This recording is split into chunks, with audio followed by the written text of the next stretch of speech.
Hello friends, സൃഷ്ടിസ് മാജിക്കിൻ്റെ പുതിയൊരു വീഡിയോയിലേക്ക് എല്ലാവർക്കും സ്വാഗതം. എല്ലാവർക്കും സുഖം തന്നെയെന്ന് വിശ്വസിക്കുന്നു. ഇന്ന് ഞാനിവിടെ ചെയ്യാൻ പോകുന്നത് ചിക്കൻ ബിരിയാണിയാണ്. ബിരിയാണി എന്ന് പറയുമ്പോൾ എല്ലാവർക്കും ഉണ്ടാക്കാൻ അറിയാവുന്നതായിരിക്കും. എങ്കിൽ പോലും ഇന്ന് ഞാനിവിടെ ചെയ്യുന്നത് തലശ്ശേരി സ്റ്റൈലിൽ ഉണ്ടാക്കുന്ന ഒരു ചിക്കൻ ദം ബിരിയാണിയുടെ റെസിപ്പിയാണ്. അപ്പോൾ നമുക്കിനി ടേസ്റ്റി ആയിട്ടുള്ള തലശ്ശേരി ദം ബിരിയാണി എങ്ങനെ ഉണ്ടാക്കുന്നതെന്ന് നോക്കാം.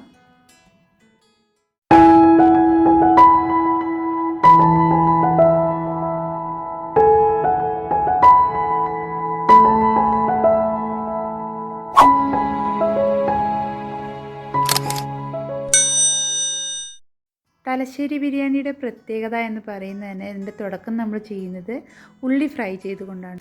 വലിയ ഉള്ളി വളരെ നൈസായി കട്ട് ചെയ്തിട്ടാണ് ഇത് ഫ്രൈ ചെയ്തെടുക്കുന്നത്. ഉള്ളി ഫ്രൈ ചെയ്തെടുക്കുന്നതിന് വേണ്ടിയിട്ട് ആദ്യം തന്നെ ഞാൻ 1 ടേബിൾ സ്പൂൺ നെയ്യ് ചേർത്തതിന് ശേഷം അതിലേക്ക് 1 കപ്പ് സൺഫ്ലവർ ഓയിൽ ആണ് ചേർത്ത് കൊടുത്തിട്ടുള്ളത്. അതിലേക്ക് വളരെ നേർമയായി അരിഞ്ഞ 3 വലിയ ഉള്ളി ചേർത്തിട്ടുണ്ട്. അപ്പോൾ നമ്മുടെ ഉള്ളി ഇവിടെ നല്ലപോലെ വഴന്ന് ലൈറ്റ് ബ്രൗൺ കളറായിട്ടുണ്ട്, ഗോൾഡൻ കളറായിട്ടുണ്ട്. ഈ ഒരു ടൈമിൽ നമുക്ക് എണ്ണയിൽ നിന്നും മാറ്റിയെടുക്കാം. ഇതിന് പറയുന്ന പേരാണ് ബിസ്ത. തലശ്ശേരി ബിരിയാണിയുടെ ഏറ്റവും വലിയ പ്രത്യേകതകളിൽ ഒന്ന് തന്നെയാണ് ഈ ബിസ്ത ചേർക്കുന്നത്. ശരിക്കും ഈ ഒരു ഉള്ളി നമ്മൾ വഴറ്റിയെടുക്കുന്നത് നെയ്യിൽ തന്നെയാണ്. പക്ഷെ ഞാനിവിടെ ഉപയോഗിച്ചിട്ടുള്ളത് സൺഫ്ലവർ ഓയിലാണ്. പ്ലേറ്റിലേക്ക് മാറ്റിയ ശേഷം ഒന്ന് വിടർത്തിയിട്ട് കൊടുക്കണം, എങ്കിൽ മാത്രമേ നമ്മുടെ ബിസ്ത ക്രിസ്പി സ്റ്റേജിൽ ലഭിക്കുകയുള്ളൂ. ഇനി നമുക്ക് ബിരിയാണിയിലേക്ക് ആവശ്യമായിട്ടുള്ള കാഷ്നട്ടും മുന്തിരിയും ഈ ഒരു എണ്ണയിൽ തന്നെ ഫ്രൈ ചെയ്തെടുക്കാം. ഇവിടെ ഉള്ളിയും അണ്ടിപ്പരിപ്പും മുന്തിരിയും എല്ലാം ഫ്രൈ ചെയ്ത് വന്നിട്ടുണ്ട്. ഇനി നമുക്ക് ഇതിലേക്ക് ആവശ്യമായിട്ടുള്ള ചിക്കൻ എടുക്കാം. 500 ഗ്രാം ചിക്കനാണ്. അതിലേക്ക് 1/4 ടീസ്പൂൺ മഞ്ഞൾപ്പൊടി, 1 ടീസ്പൂൺ മുളക് പൊടി, 1 ടീസ്പൂൺ ഉപ്പ് ചേർത്ത് ഒന്ന് പുരട്ടി വയ്ക്കാം. ഇനി നമുക്ക് ഇതിലേക്ക് ആവശ്യമായിട്ടുള്ള ഗരം മസാലപ്പൊടി തയ്യാറാക്കാം. അതിന് വേണ്ടിയിട്ട് ഏലക്ക, ഗ്രാമ്പൂ, പെരുംജീരകം, നല്ല ജീരകം, സാജീരകം, ജാതിക്ക, കുരുമുളക്, ജാതിപത്രി, തക്കോലം, അതുപോലെ തന്നെ കറുവപ്പട്ട, 2 ചുവന്ന മുളക്, ബേ ലീഫ്, കസ്കസ് ഉണ്ടെങ്കിൽ അതും ചേർത്ത് നന്നായി ഒന്ന് ചൂടാക്കിയതിന് ശേഷം പൊടിച്ചെടുക്കണം. ഇതിൻ്റെ എല്ലാം അളവ് ഞാൻ ഡിസ്ക്രിപ്ഷൻ ബോക്സിൽ ഇട്ടിട്ടുണ്ട്. നമുക്കിതിലേക്ക് ആവശ്യമായിട്ടുള്ള റൈസ് തയ്യാറാക്കിയെടുക്കാം. 2 കപ്പ് ജീരകശാല റൈസാണ് എടുത്തിട്ടുള്ളത്. തയ്യാറാക്കുന്ന പാനിലേക്ക് 2 ടേബിൾ സ്പൂൺ നെയ്യ് ഒഴിച്ചു കൊടുക്കാം. അതിനുശേഷം അതിലേക്ക് 2 ടേബിൾ സ്പൂൺ സൺഫ്ലവർ ഓയിലും കൂടി ആഡ് ചെയ്യാണ്. എണ്ണയും നെയ്യും എല്ലാം നല്ലപോലെ ചൂടായതിനു ശേഷം അതിലേക്ക് ഗ്രാമ്പൂ, ഏലക്ക, തക്കോലം, കറുവപ്പട്ട, കുറച്ച് കുരുമുളക്, കുറച്ച് പെരുംജീരകം, അതുപോലെ തന്നെ ഒരു ബേ ലീഫും ചേർത്ത് ഒന്ന് പൊട്ടിച്ചെടുക്കാം. ഇതെല്ലാം നല്ലപോലെ ഒന്ന് ചൂടായതിന് ശേഷം അതിലേക്ക് നമുക്ക് റൈസ് ചേർത്ത് കൊടുക്കാം. ഞാൻ ഈ ഒരു റൈസ് 25 മിനിറ്റോളം വെള്ളത്തിലിട്ട് ഒന്ന് കുതിർത്തിയതിന് ശേഷം നന്നായിട്ട് കഴുകിയെടുത്താണ്. ഈ റൈസിനെല്ലാം ചേർത്ത് നല്ലപോലെ ഒന്ന് വഴറ്റിയെടുക്കണം. റൈസ് ഒന്നിനോടൊന്ന് വിട്ട് വരുന്ന ഒരു പരുവമാവുന്ന സമയത്ത് നമുക്ക് ഇതിലേക്ക് നല്ല ചൂടുവെള്ളം ആഡ് ചെയ്ത് കൊടുക്കാം. ഞാനിവിടെ 2 കപ്പ് റൈസാണ് എടുത്തിട്ടുള്ളത്, അതുകൊണ്ട് 4 കപ്പ് വെള്ളം ആഡ് ചെയ്യാം. തിളച്ച വെള്ളമാണ് ഞാൻ ഇതിലേക്ക് ചേർത്ത് കൊടുക്കുന്നത്. ഇനി ഇതിലേക്ക് നമുക്ക് ആവശ്യത്തിനുള്ള ഉപ്പും കൂടെ ചേർത്ത് കൊടുക്കാം. ഉപ്പും ചേർത്ത് നന്നായിട്ടൊന്ന് വഴറ്റിയതിന് ശേഷം ഒന്ന് തിളയ്ക്കാൻ അനുവദിക്കുക. തിളച്ചതിന് ശേഷം നമുക്ക് തീ വളരെ കുറച്ച് വെച്ച് അടച്ച് വെച്ച് ഇതൊന്ന് വേവിച്ചെടുക്കാം. അപ്പോൾ നമ്മുടെ റൈസ് ഇവിടെ റെഡി ആയിട്ട് വന്നിട്ടുണ്ട്. ഘീ റൈസ് ഇവിടെ റെഡി ആയിട്ട് വന്നിട്ടുണ്ട്. ഇതിലേക്ക് ഇനി ആവശ്യമെങ്കിൽ കുറച്ചുകൂടെ നെയ്യ് ആഡ് ചെയ്ത് കൊടുക്കാവുന്നതാണ്. നമുക്ക് ബിരിയാണിയിലേക്ക് ആവശ്യമായിട്ടുള്ള ചിക്കൻ്റെ മസാല തയ്യാറാക്കിയെടുക്കാം. 2 ടേബിൾ സ്പൂൺ സൺഫ്ലവർ ഓയിൽ ചേർത്തതിന് ശേഷം അതിലേക്ക് ഗരം മസാലകളെല്ലാം ചേർത്ത് കൊടുക്കാം. അതായത് ഗ്രാമ്പൂ, പട്ട, അങ്ങനെയുള്ള അക്ക മസാലകളെല്ലാം ചേർത്തതിന് ശേഷം 2 വലിയ ഉള്ളി നൈസായി കട്ട് ചെയ്ത് ചേർത്ത് ഒന്ന് വഴറ്റിയെടുക്കാം. ഉള്ളി ഇവിടെ നല്ലപോലെ വഴന്ന് സോഫ്റ്റായിട്ട് വന്നിട്ടുണ്ട്. ഇനി ഇതിലേക്ക് പച്ചമുളക്, ഇഞ്ചി, വെളുത്തുള്ളി നല്ലപോലെ ചതച്ചത് ആഡ് ചെയ്ത് കൊടുക്കാം.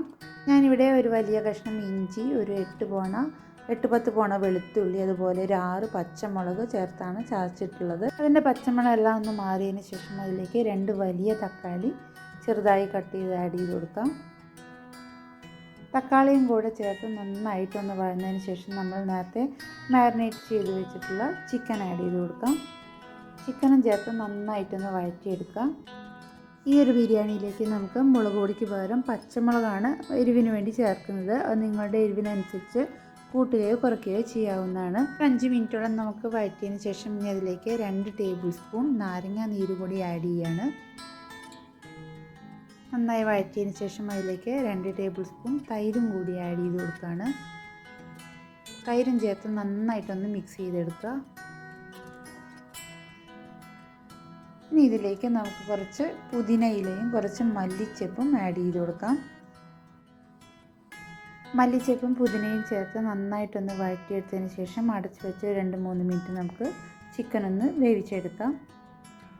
2-3 മിനിറ്റ് കഴിഞ്ഞതിന് ശേഷം അതിലേക്ക് ആവശ്യത്തിന് ഉപ്പും പിന്നെ നമ്മൾ നേരത്തെ പൊടിച്ച് തയ്യാറാക്കി വെച്ചിട്ടുള്ള ഗരം മസാലപ്പൊടിയും കൂടെ ആഡ് ചെയ്ത് കൊടുക്കാം. ഞാനിവിടെ 4 ടീസ്പൂൺ ഗരം മസാലപ്പൊടി ആഡ് ചെയ്ത് കൊടുക്കുന്നുണ്ട്. ഗരം മസാലപ്പൊടിയും കൂടി ചേർത്തതിന് ശേഷം നമുക്ക് വേണമെങ്കിൽ കുറച്ച് വെള്ളം ഒഴിക്കാം, അല്ലെങ്കിൽ അതുപോലെ തന്നെ അടച്ച് വെച്ച് നന്നായിട്ടൊന്ന് വേവിച്ചെടുക്കണം. ചിക്കൻ ഒന്ന് വെന്ത് കഴിഞ്ഞാൽ ചേർക്കുന്നതാണ് ഈ ബിസ്ത, നമ്മൾ നേരത്തെ ഫ്രൈ ചെയ്ത് വെച്ചിട്ടുള്ള ഉള്ളി. അതൊന്ന് കുറച്ചെടുത്തതിന് ശേഷം നന്നായിട്ടൊന്ന് പൊടിച്ചെടുക്കുക.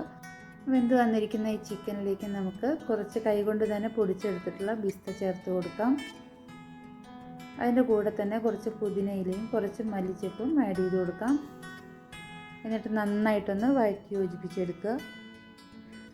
വീണ്ടും അടച്ച് വെച്ച് ഒരു 2-3 മിനിറ്റ് കഴിഞ്ഞതിന് ശേഷം നമുക്ക് ബിരിയാണി ദം ചെയ്തെടുക്കാം. അതേ മസാലയിലേക്ക് തന്നെ നമ്മൾ നേരത്തെ വേവിച്ച് വെച്ചിട്ടുള്ള ഘീ റൈസിലേക്ക് ചേർത്ത് കൊടുക്കാം. റൈസ് നല്ലപോലെ എല്ലാ ഭാഗത്തേക്കും ആഡ് ചെയ്തതിന് ശേഷം അതിൻ്റെ മീതെ നമ്മൾ നേരത്തെ പൊടിച്ച് വെച്ചിട്ടുള്ള ഗരം മസാലപ്പൊടി ചേർത്ത് കൊടുക്കാം.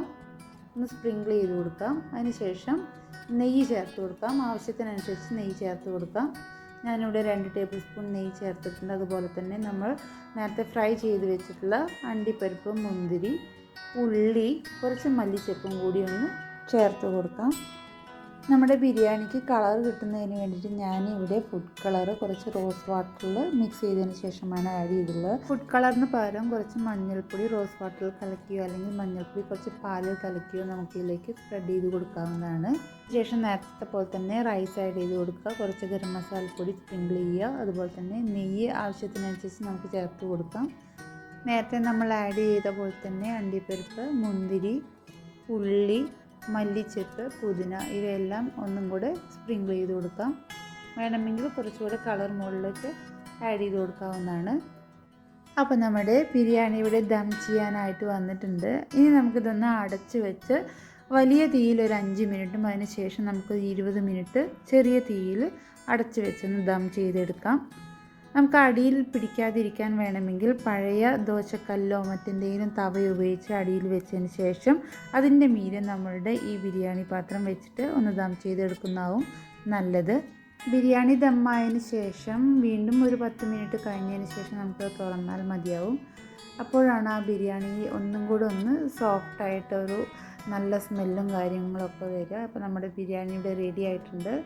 ബിരിയാണി ദം ചെയ്തെടുക്കുന്ന സമയത്ത് ഇതിൻ്റെ പാത്രത്തിൻ്റെ അടിയിൽ തവയോ ദോശക്കല്ലോ ഒന്നും വെക്കുന്നില്ല എങ്കിൽ വളരെ സിമ്മിൽ വെച്ചതിന് ശേഷം ഒരു 10-12 മിനിറ്റിനുള്ളിൽ നമുക്കിത് ദം ചെയ്തെടുക്കാവുന്നതാണ്. അപ്പോൾ നമ്മുടെ തലശ്ശേരി ചിക്കൻ ദം ബിരിയാണി ഈ രീതിയിലൊന്ന് ട്രൈ ചെയ്ത് നോക്കൂ. നിങ്ങൾക്ക് എല്ലാവർക്കും ഇഷ്ടപ്പെടുമെന്ന് വിചാരിക്കുന്നു. ഇഷ്ടപ്പെടുകയാണെങ്കിൽ ഈ വീഡിയോ ലൈക്ക് ചെയ്യാനും ഷെയർ ചെയ്യാനും അതുപോലെ നമ്മളുടെ ചാനൽ ആദ്യമായിട്ടാണ് കാണുന്നതെങ്കിൽ പ്ലീസ് സബ്സ്ക്രൈബ് ചെയ്യാനും മറക്കരുത്. ഇനി വീണ്ടും നല്ലൊരു വീഡിയോ ആയിട്ട് വരുന്നവരെല്ലാവർക്കും നമസ്കാരം. Thank you.